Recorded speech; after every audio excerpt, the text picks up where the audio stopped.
موږ بل شی وایو د علم حدیث موضوع وایو. د علم حدیثو موضوع څه ده؟ نو د علم حدیث موضوع چې کوم ده هغه ذات د نبی علیه السلام دی. په حدیث کې ګرد عمر بحث چې کوم دی هغه د نبی علیه السلام د ذات څخه کېږي. نبی علیه السلام په دې ولاړ دی، دی به کښېنستی، داسې د خوراک کوي، دا رقم د کفار سره به دی حالت ولو، د مسلمانانو سره به دی ولو. وینې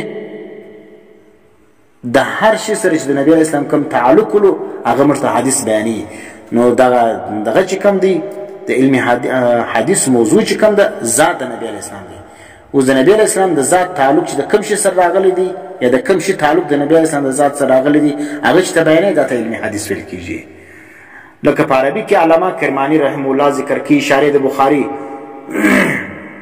هغه موضوع علم حدیث ذات النبي صلی الله علیه وسلم من حيث انه رسول. د نبی علیه السلام ذات مبارک په دې حیثیت باندې چې دی چی دی د الله رسول دی. دا چا د ذات سره موږ تعلق نه لرو.